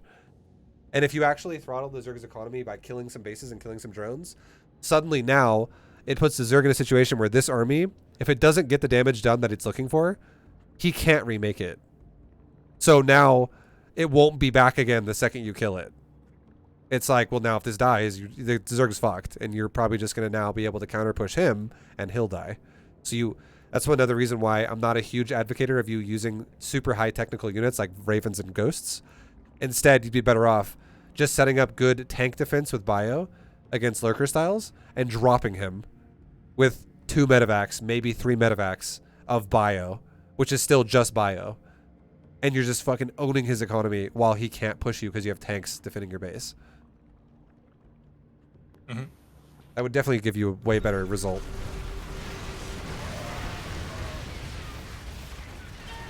And see, like right there, that was a perfect example. You did another greedy siege right there with libs. And like we said before, this time it's a lot more units. And you siege like in the center of all of them rather than the edge of them. And now your libs are dying as they're trying to siege up. That's 1 lib right there. That's 2. That's 3. That's 4, 5. That's 6. 6 liberators just died. And now you're really starting to like fire your shots. And he just runs away. With pretty much his entire army.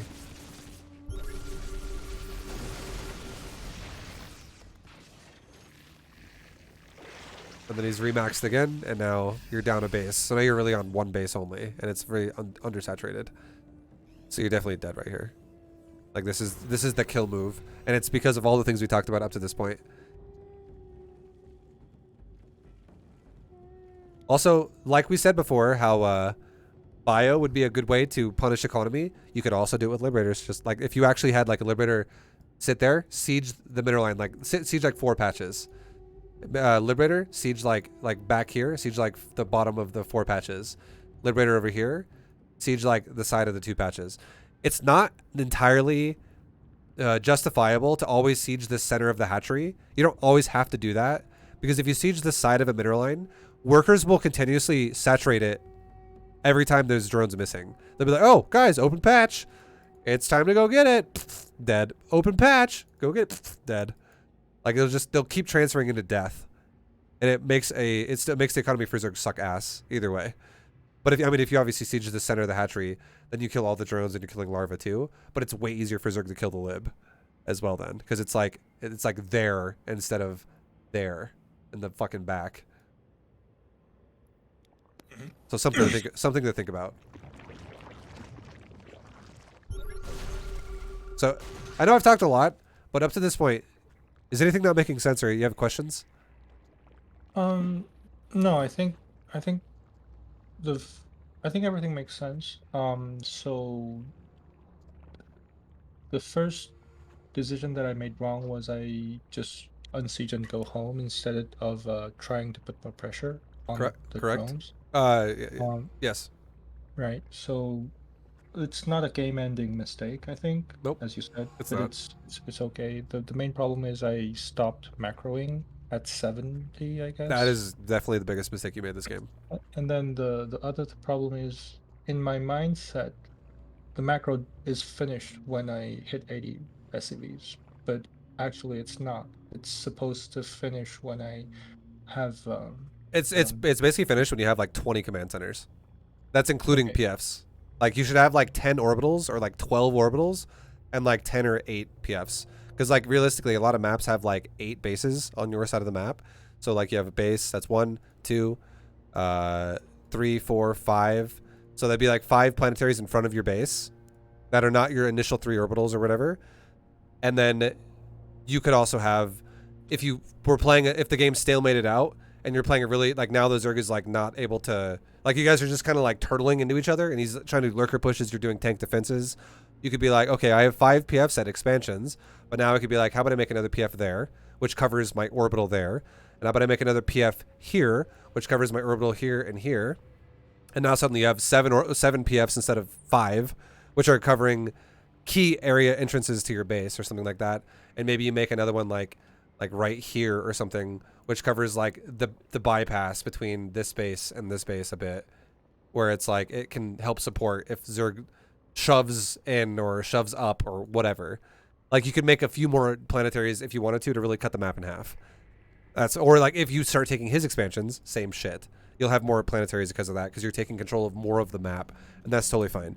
But you should absolutely try to fit in anywhere between like 8 to 10 more orbitals into your side of the map as you start having a bank, because it will only increase your bank, because you can now start mule dumping base. Like, it's so important. Let me say it like this. If you play a game where you're not able to just win the game, it is so important to take harder to defend bases faster, which is where the planetaries come in. And if you have a mineral line that's fresh here, and you have a mineral line that's fresh here, you absolutely would drop all your mules here and saturate this quickly and take all the fucking money here before you then take this. And that's where you have a lot of orbitals, they would come in. And you could do something like that, because if you suck this base dry and then you lose it later on because you lose a battle over here because it's hard to defend this location because it's further out, Zerg doesn't get anything out of it. It's like, oh shit, there's no money here. I have gas, but I have no minerals, so this base sucks. Like, I don't really get a lot out of this. And it's the same exact thing. If you take, let's say you not only take one corner, you take the other corner. That's how you can win games a lot of times if you actually get to the point to where Ghost would be a thing. That is actually how you win games a lot. When you suck the bases dry really fast with mules that are potentially Zerg's bases. And then when he does win a fight later on and he is now able to take this area, it's so dried up that it doesn't matter. And you just have a lead. And now Zerg has to push deeper into your base to fight for an economy that still exists. That is one of the most OP things about mules. Okay. So if you don't have the setup for that, you can't even play that way properly. And again, Technically, you don't even need to deliver the minerals, right? You could just steal the minerals and let the mules die. I mean, ideally you want them, right? But that's true. Like, if the Zerg owned this base and it was the last base on the map and you had like 30 mules and you knew there was no army here for Zerg, you could literally dump 30 mules on the mineral line and just steal it all and have it go to get killed on the ground. You could do that, ideally. But that's like a very niche scenario. You're probably not going to want to do that as a primary. You definitely want to make sure you're mining it yourself first. The other thing so like in case of creep spread like this, Yeah. like mentally I'm kind of giving up at some point, because it's like even if I defend and I want to push back, I kind of need to clear all this, which is too much work. Should I just ignore it, or No, you should definitely not ignore it. It's something you need to deal with at some point. But I don't think you should think that creep is the thing that's going to end your life here. It's his economy. So I would be, if I were you, I'd be more worried about the fact that this guy has an unmitigated economy going the entire game, essentially. Okay. Like, and that is the creep and the pushes are a byproduct of that. Because if you think about it, if you do what I said a second ago, where like if you try to, here's the difference. If you try to fight creep right now, like what you're doing right now, and you're like, okay, fuck, I scan, I kill 3 tumors, he pushes me back with lurkers, I'm back where I started, he puts creep there again. I get nowhere. This is tough. I can't make distance here. I feel like I'm just being smothered and I'm dying. That will definitely happen if Zerg has unmitigated amounts of money in the bank. But if you break his bank account and then Zerg pushes you, even if he has great creep, if Zerg takes a fight and he loses that fight because you're setting up yourself with a defensive posture while you're harassing his economy constantly, Zerg now can't replace his army like he was before because you're fucking up his mineral lines and he doesn't have tons of money anymore. He's now losing his economy, so every unit he loses now matters a lot more. Like when we're talking about hydras and lurkers and stuff, this guy can't just keep replacing it infinitely, like for a long time. So then Zerg, you cripple Zerg like that, and when you cripple Zerg like that, it's every race works the same. When you cripple your opponent's economy and then you also win a fight, you massively stunt the amount of it's a massive amount of time between when his last push hits you to when the next push will now hit you as well. And that is when you kill creep. So if you're like, oh my god, this Zerg has so much creep in my face. If you try to fight it when his economy's great, he'll push you back and he'll retake creep because his army is never ending. But if you break his economy and then you defend a fight and you win a fight again, just like you have been defensively, then you counter push creep, nothing will stop you from killing the creep. And suddenly 5 scans kills like 5 screen lengths of creep because he doesn't have the ability to just remax. Okay. And then it will feel like, wow, I just killed like creep all the way back to halfway across the map. This feels great. Okay. And then I shouldn't push forward. I should like try to exhaust his It next depends on round what your of it depends what your composition looks like. But okay. I would say if you're doing a great job with your harass, breaking his economy, and you're now setting up new expansions, absolutely you can defend that and just wait for him to attack you again while you continuously harass his base with a couple drops. There's no reason for you to risk the game and run it over there in the middle of creep and try to fight lurkers. You don't have to do that. You can absolutely sit back with sensor towers, make some PFs, mine your new economy with tons of mules and SCVs, get rich as fuck. Now you develop a bank while you sit back and wait for him to run into tanks again. Okay. And then if the Zerg doesn't run into tanks and he's like chasing your medevacs around, that's great. You can kill more creep. If the Zerg is also chasing your medevacs or something, or your libs, and you see, oh, he's over here and there's creep over here, why don't you just, while the Zerg is bottom right, why don't you just scan out and kill one more like screen of creep and then back up again? That's totally fine. Okay.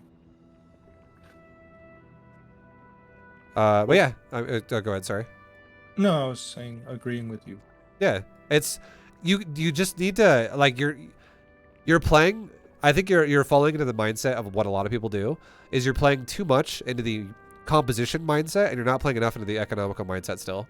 You're getting kind of sidetracked and you're getting stuck on the idea of like lurkers, what the fuck are these? And okay, like this just is like unbeatable because I'm trying to do this like crazy difficult stuff. Like what the Zerg's doing right now, if we had to do like out of 5 stars, like 5 out of 5 stars is really difficult and 1 out of 5 stars is really easy. This guy's doing like a 2 out of 5 and you're doing like a 5 out of 5.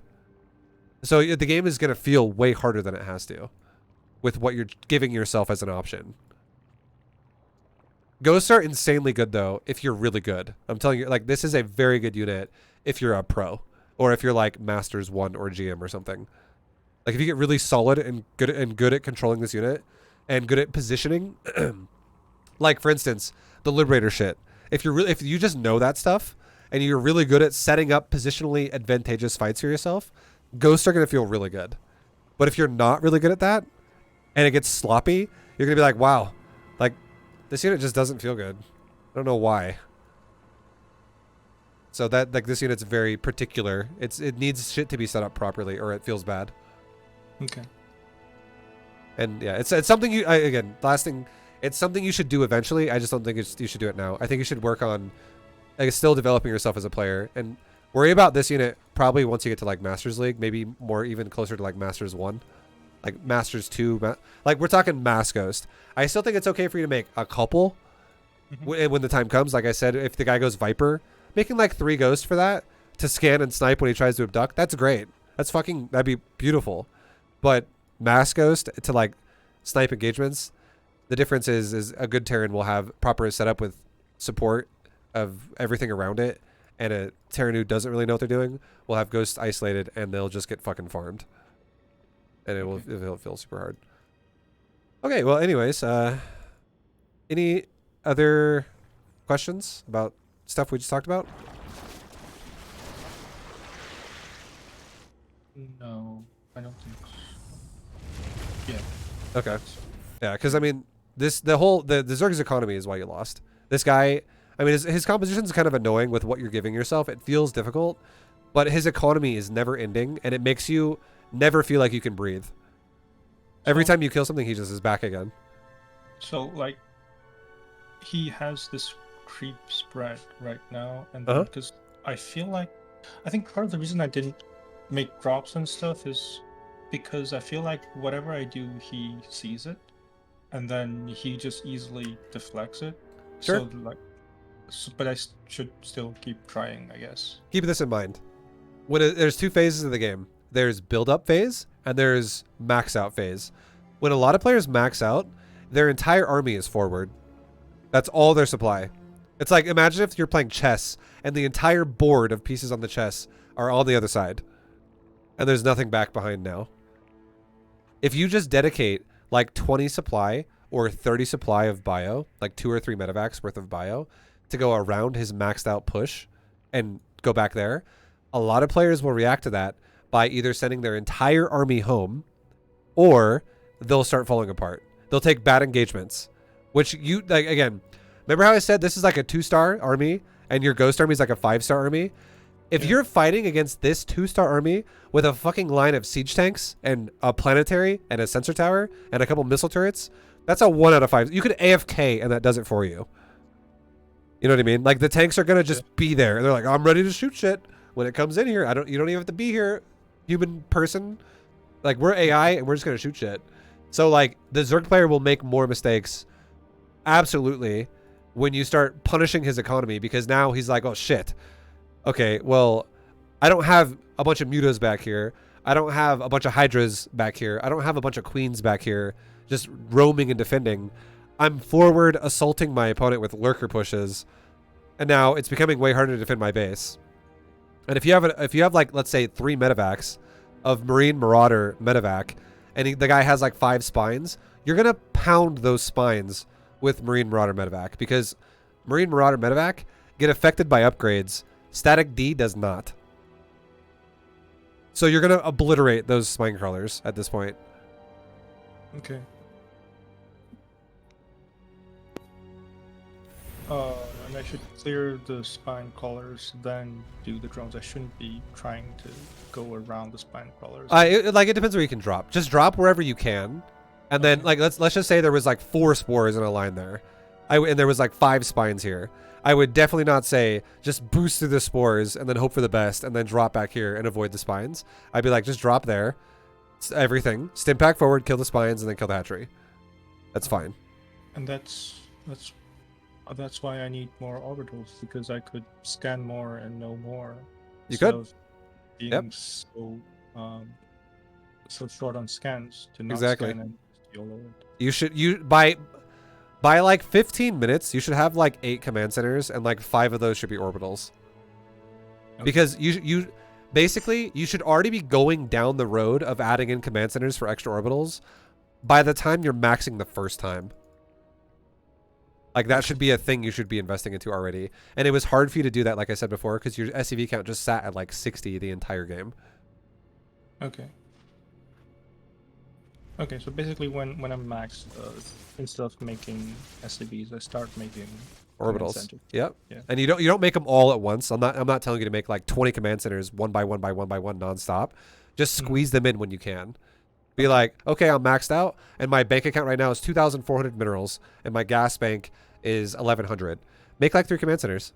Make 1,500 of command center, and now your bank is going to be like 1K, 1K, and that's great. You still have enough to make units. Your minerals will still ramp back up pretty quickly, but now you just made 3 command centers that are going to turn to orbitals for you a little bit later.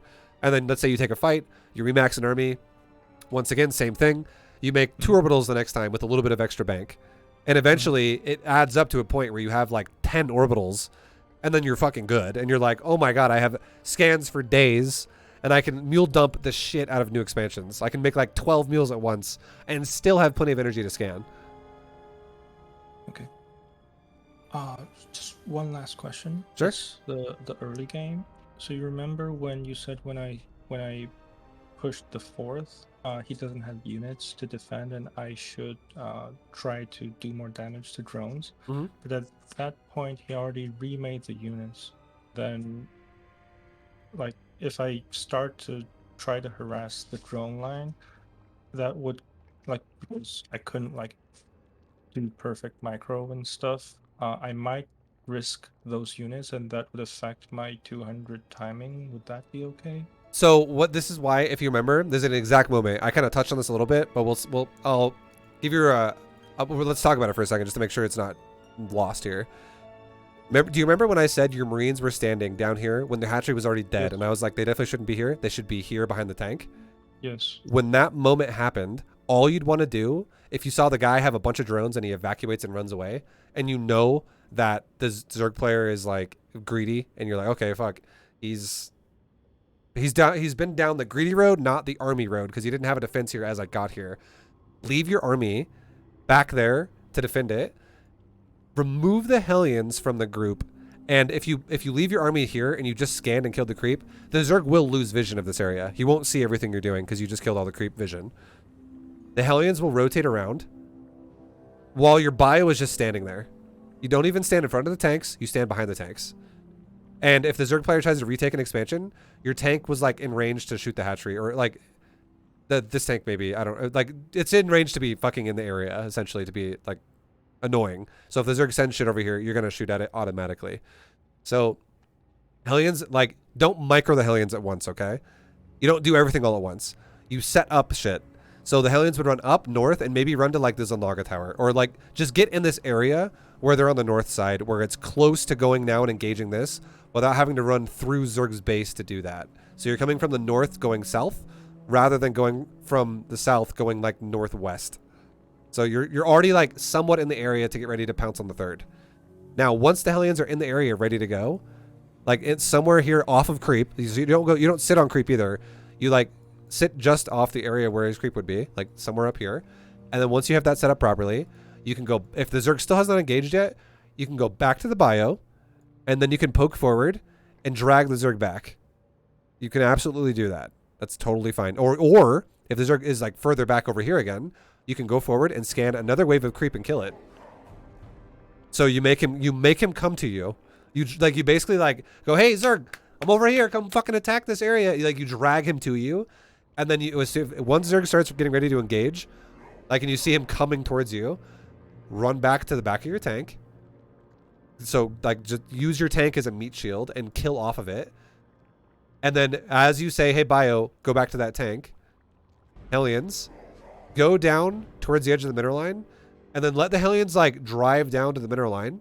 And then when you're doing that, while the Hellions are driving, you go back to the bio, you like reinitiate a stim pack, and you kill shit off of your tank. And then if your tank dies, go back to the other tank over here, like go behind it, and then stop using Marines for a second. Go back to your Hellions now, and just roast a couple drones. Like do like a couple target fires or something if the queen's here. Or another beautiful thing you can do is drive out of range of the queen and hold position in the middle of his mineral line. Because the queen will poke one Hellion on the side, and the rest of your Hellions will poke drones, because they will be told, we're hold position, so we're killing anything in the area. And the queen's out of range right now, so let's kill drones. That's a great way to just AFK micro. So don't hold position when a queen's like on top of you in melee, because then your Hellions will just attack the queen. But if you drive away from the queen, and he's not microing it, it will A-move towards you. It'll shoot the closest Hellion to it, which will mean it will shoot you at max range. If you hold position out of range of the queen, only like one Hellion will shoot the queen, and all the other Hellions will shoot the drones. because Okay. they're stuck there. And then at that point in time, you can go back to the Marines, and then whatever's happening is happening. And you could, if the tank is still shooting shit and your Marines are still shooting shit, you could either maybe win the fight, which would be great. But if you aren't winning the fight, you could just load up the Marines as the tank dies, so you don't lose all the Marines. And you get a lot of damage done on the Zerglings. And you could then choose, do I want to go drop his base now, or do I want to go home? Either way would be fine. I would say dropping would not be the worst idea, though, especially if you killed a lot of his Zerglings and he's got like not much left. Because then you make him make more Zerglings again, and he's not making drones. Especially if you're also killing drones at the same time with your Hellions. That's amazing damage. Okay. So that's ideally how that would kind of go. Does that seem doable, honestly? Well, I would probably just right-click the Hellions there and just leave them alone. I Okay. guess. And Okay. yeah, So and then okay, sorry, you go ahead. so but sometimes I leave the Hellions at home, but in those cases the main thing is to split some of my units to try to do economy damage, and then Yeah. try to do push and pull at that phase, Yep. because Zerg was being greedy. So Yes. Zerg shouldn't have that many units defend both sides. I Uh-huh. guess. Exactly. Zerg's not going to have like a lot of units to like a surplus of units to defend himself properly. It's going to be difficult to defend that. Okay. And if the Zerg did have like a massive army when you showed up and you just immediately lifted off your Marines and tanks and you drove away with your Hellions, that would be great to go back home and defend your base with Hellions, because now there's massive counterattack potential, because this guy has not been going drones. He's been going for mass units. So there's more threat on you now losing your SCVs, because it does the exact same thing I was telling you a lot this game, where I was like, you kind of need to do a lot of damage with this army now because your economy's weak, and it puts a lot of pressure on your army now, that kind of shit. The exact same thing happens to Zerg if he makes no drones and mass Ling Bane. If he doesn't do damage with that to your economy, he's fucked, because he's just going to fall behind to the point to where he can't keep up. Okay. So that, yeah, if you saw a lot of units when he first got there and he was massing units, it's totally okay to go home and play defensive. Okay. Cool. Nice. I feel like we did a lot of theory this time, and I feel like definitely this one. Watch this one multiple times. I don't know how much you do that in general, but if you don't, definitely watch this one multiple times, because there's a lot of logical mindset stuff here that you should adopt into being able to analyze what you should do and not even just in this particular game, in all games, like the Reaper early on with the SCV scout on the mineral line, the Hellion usage and the Marine usage, like identifying if he's greedy or not. That stuff is so important for setting up a game in the future for you. And the win condition for me in these kind of games is to shave opponent's economy and then like defend the push, clear the creep until like I could hit his base or something like that. Yeah, it's honestly a way you can definitely play. I would say it excels at playing against lurkers this way. It can play against anything this way, but it excels against lurkers because another thing I said earlier in this lesson was whoever has superior siege has the advantage if you make them come into you rather than going into their army. Okay. So if you have like siege tanks versus lurker, siege tank is superior to lurker because it has more range and it can kill as the lurkers engage.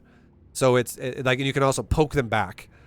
So like more range is just superior siege, and siege tanks they hit really fucking hard. So they can kill lurkers pretty fast. And if you can do that, if you can always have the advantage every time the engagement happens, if you're always getting the advantage initially as that happens, creating a situation where the Zerg has to attack into you is definitely an advantage for you. And that's why playing Turtley against lurker style with tank is great. Okay. But if the Zerg was going like mutas and shit like that, or something like Lingbane muta, you don't necessarily have to play defensive, but you still could. You could still have like a Thor scattered around a couple bases and bio kind of scattered, and every time Zerg tries to engage you, every time you know where the mutas are, you could theoretically boost medevacs away from where the mutas are on the other side of the map and go hit mineral lines while he now is engaging with mutas in your base. And then as soon as you hit mineral lines, he might fuck up with the mutas, or he might go home now, and while he's going home, you might still get a ton of damage done, potentially. Or he might just get over stimulated and be like, fuck, I can't deal with this. And he might just let the base die while then all-inning you with his army. Some people do that shit where they're just like, I can't take it anymore, we're going. It's all in time. And then you're defensive again. Okay. So it can work in a lot of styles, but it just excels at stalematey style pushes, which is exactly what lurker versus tank is. Okay. Okay, nice, man. Well, as always, I will. I'll post it to YouTube. By probably like tomorrow. I'll give you a Discord DM probably tomorrow with a link to it. Yeah. Mm-hmm. And yeah, thank you very much for it. Once again, another month. This is like I don't even know, like 15 months. This is our. This is. I think this is the last year. This time was the first time I talked to you. The reason Okay. I realized that is because I was searching for TVP 3 Rex and our video came up. Oh really? Yeah. Okay. It was the yeah. That's nice. Well, that's sick, man. It's been a long time, and I really hope that it's all the information being built upon itself month after month is really changing your view and helping you a lot on RTS in general and StarCraft. Mm-hmm. Well, Yeah. anyways, hell yeah, man. Cool. Thank Cool. you. Yeah, thank you again very much, and I wish you the best of luck, and I look forward to again hearing how this goes for you, dude. Thanks. Bye. All right, take it easy, man. Much love. Bye. See you. All right, guys. That has been a lesson with Shangy, our boy, our Terran Duder. Thanks for watching, everybody. I hope you guys enjoyed it. That was a Terran versus Zerg lesson right there, diamond level. Really just kind of like understanding the overall matchup with bio pushing and how to deal with lurkers late game and how everything makes sense with developing throughout the game, things like that. So I hope you guys enjoyed it yourselves. And I will see you guys in the next video, whatever it is. And until then, good luck and thanks. Peace, guys. See you.